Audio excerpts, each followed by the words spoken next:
My dear friends, in the first reading we have this, as it were, hymn to the divine love, in which St. Paul is unable to express the vastness of the love of our Creator, of our Redeemer, and of the one who, as we would say, is on side.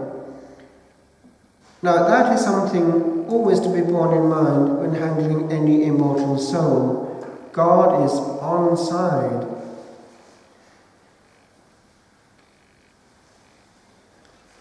Do you know that some people should not really be in heaven, in the sense that if justice were justice, those who have been living badly all through their time on this side of the grave really should be going the other way when they wake up. But we know from certain mystic communications that God, being so much on side, He is actually at that point in cosmic time doing all kinds of things to just ignite a spark, something on the will, on that fundamental level, so that before judgment is pronounced, He can just about not let them drop into the abyss, which means the bottomless place, abyssos, but just the bottom level of purgatory, which is awful, but only for a time. Now, we don't know exactly how He does it. We know that He's looking all the time for something in their copybook, which might be just that tiny bit which He can ignite again. Acts of charity way back. It might be somebody else like yourself, awake at that time at night, just tipping the balance. Remember that if you can't sleep. Or you who are in pain, remember that, rather than complaining. You can be a victim soul at that point, cosmically important. But it could also be that the Lord, even in what seems to us a time when they're just no longer there, perhaps, we don't know, but perhaps there is some illumination going on just at the point of departure, before they've really got into the eternal. Now, that is something corroborated by a few testimonies of people who've actually come back, that they were going the wrong way, but they were given to understand that judgment had not yet been pronounced. They were going down, down, down, down, and then there was an intervention, often of Our Blessed Lady, pleading with her Son.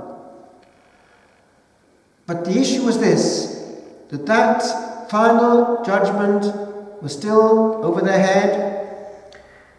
They should have gone on. This has happened to one or two quite well-known cases. Father Stephen Shire, for instance, who was a priest, who was going the wrong way. Our Lady intervened. But if you are next to somebody who is caving in, somebody who perhaps is in that comatose state, remember, even if you have not access to that soul, you can't get through, pull on heaven. As long as there is some spark of existence in that soul here in time, perhaps God can illumine. Because the thought of the loss of one soul for all eternity is just so horrific that God Himself cannot bear it, so to speak.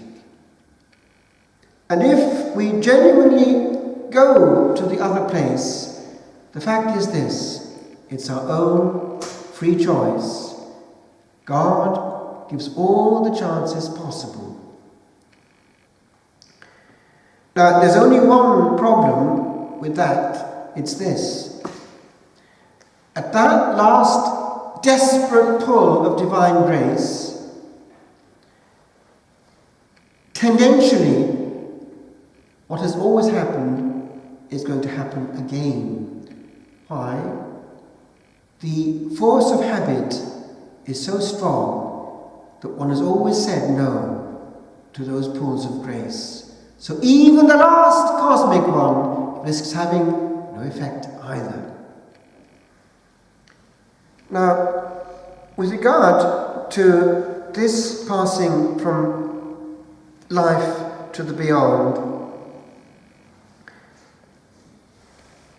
it is something that one has to face, not only in this month of November, but every time one comes close to someone moving on. That journey over which no traveller returns. We have very close to us, do we not, something which has frozen a moment of time forever, in the form of the, it would seem, miraculously preserved skull of our local martyr here in Drogheda, St. Oliver Plunkett, in which we see that dignity of the Primate of all Ireland in atrocious pain and yet fully in command. The will is saying no to compromise and yes to heroic witness. And we know that that army, that mighty army dressed in white, that marched triumphantly to conquer eternity on the tree of Tyburn, that thing which contained by the end several places for martyrdom. It's been enlarged. That was a place where the angels were adoring the majesty of God in rather a similar way as they're adoring here where the sacrifice is taking place. For Calvary was on earth in that great choir of martyrs going on, in atrocious butchery. We know of St. Richard Gwynn, one of our local saints in Wales. He was martyred actually in Wales itself, and he was so popular, he was a schoolmaster, no one was willing to prepare the gallows.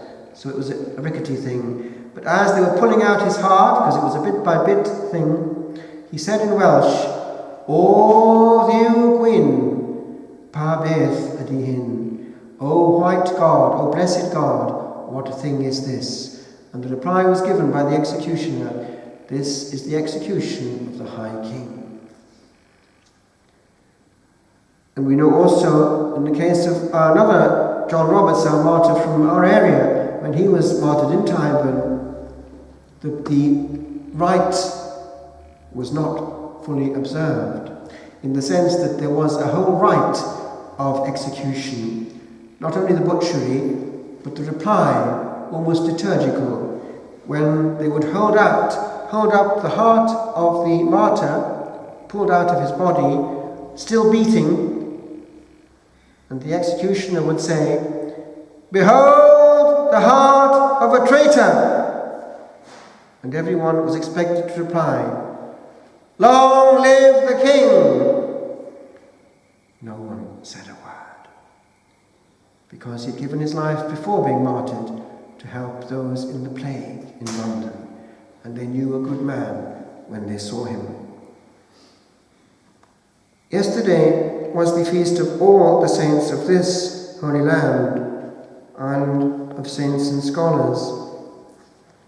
A friend of mine, actually,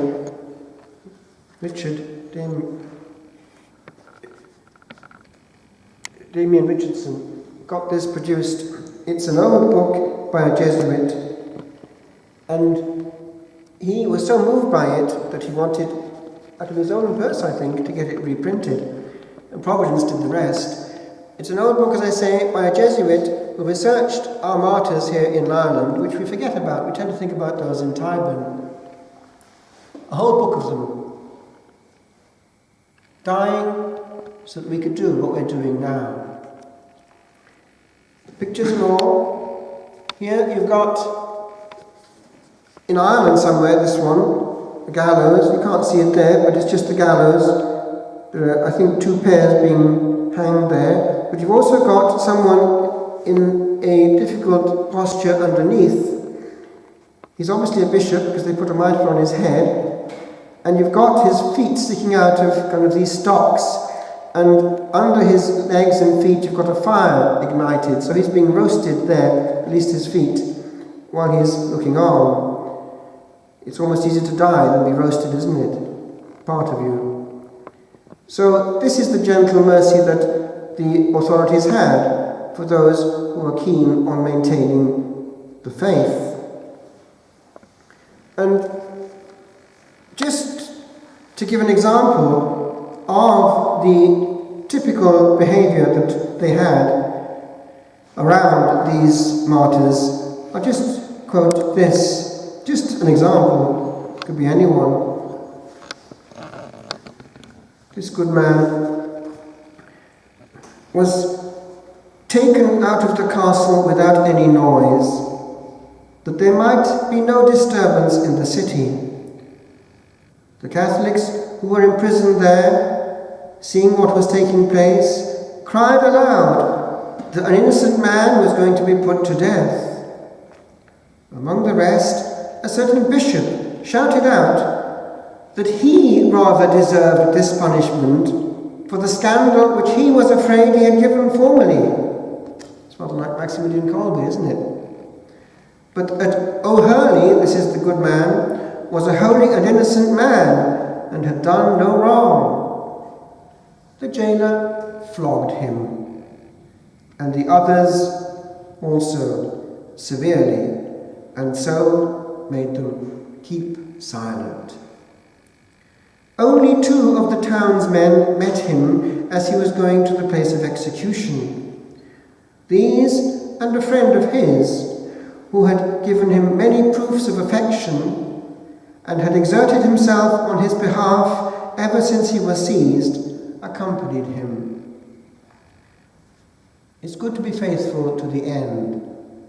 Do you know that Joan of Arc, the little damsel of 19, who was burned at the stake at Rouen, by the way, every year they still throw a bouquet of white lilies in the Seine at that date to remember it.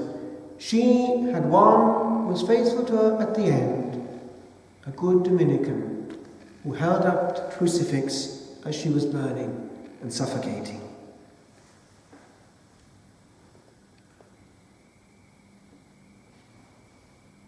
Before mounting the scaffold, he took hold of his friend's hand. And this is interesting, the humanity of a martyr. Just imagine this. And grasping it firmly, he impressed on the palm of it a red cross, a holy token of his gratitude for such devotion. Now this reminds me of what happened in the Tower of London to a Jesuit who actually escaped.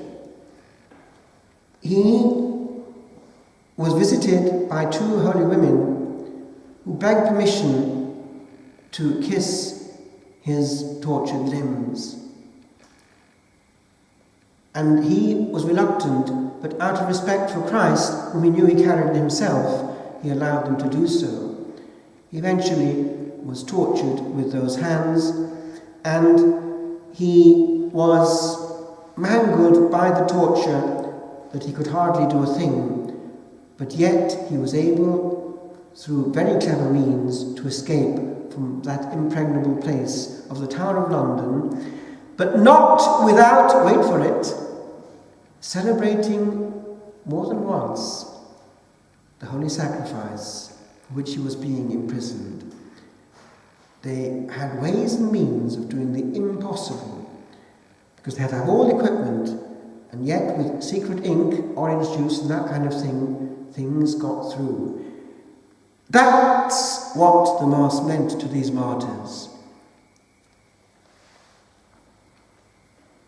The holy martyr was hanged in a green near the city. After he had breathed forth his blessed soul, his body was buried by the heretics in the spot where he was executed. William Fitzsimon placed it in a wooden coffin and removed it to a place of safety. Towards evening it was buried in the ruinous chapel of St. Kevin, which is close by. Many miracles are said to have been wrought at his tomb, and in consequence the old church has been restored and a road has been opened up for the people who frequent the place in great numbers, and are wont to commend themselves to the intercession and prayers of the holy martyr. Which brings me to the question of the physicity of the body after death. It goes back to the Acts of the Apostles that the body and even things which have touched the body are actually not without importance in the case of saints. Do you remember how they used to take napkins from the body of St. Peter? And they would do miracles. Even the shade of the apostle passing over a person would heal. So, even after death, the instruments with which eternity has been conquered, the body, does matter. I remember at home one time listening to what my friends were saying nearby. They had a relic, a main one, of St. John Roberts, our martyr, who was martyred, by the way, doing what we're doing now. He got to the last gospel, and suddenly there was a big, loud bang on the door. They wouldn't answer. Another loud bang, and eventually they caved in the door, and in they came. No one would answer, of course, when they knew who was there. Open up in the name of the King. But when they saw, yes, evidence, this priest in this hidden chapel, at Mass in his robes, at the last Gospel, which he would not interrupt, and dignified as he was, went like a king to celebrate the eternal Mass with his whole being, hanged, drawn and quartered. But there they had this major relic of him, and one day Mary, by now long dead, was in terrible pain. Terrible pain. And she said to her son-in-law, Harry, do something. Didn't know what to do. Just seeing the suffering. A brainwave came. He whizzed down to the chapel, and because he was sacristan, he could get hold of the relic. Came back, and with prayer, rubbed it there where the pain was most. She immediately calmed down, and until eventually she died, there was never a whimper again. Now, everywhere that one goes, where one has a major relic or the tomb of a saint, somehow we're getting as close as we can to what is left, which has been sanctified already by this heroicity. But the soul is in heaven, and this is the bit that actually is operative. That soul, glorified, and especially in the case of a martyr, conformed to Christ to the maximum, has power over the heart, the sacred heart that we're celebrating. Somehow he can't say no. These are knowing that somehow somebody is tugging at a bit of me. They can see and feel, we think, something of what we're doing if it's sincere. And they're interceding genuinely for us, because genuine prayer is heard, and they're praying with us, precisely on side. Therefore, we've got more prayer than just ourselves going on there. So it actually works.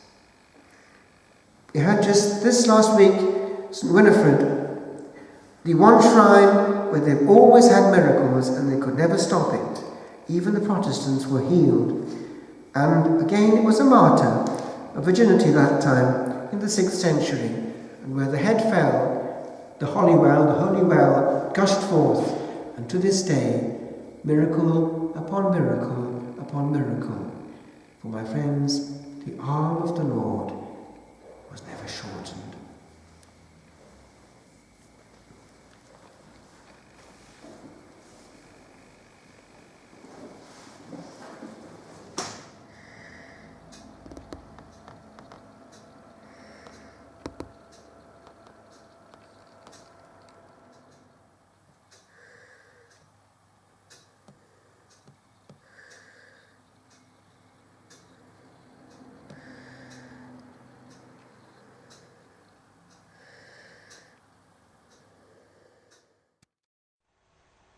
Ova bintira tadinta dani, agobin urbanas gobiani, agloing grimid andon mytherois, aurendius tege canary voiderois, mein amavine bedrotle behoin, agras legint, adeliaist weideroin, aglowi en non amnaira berthin, riune with one, winner you gavar with way.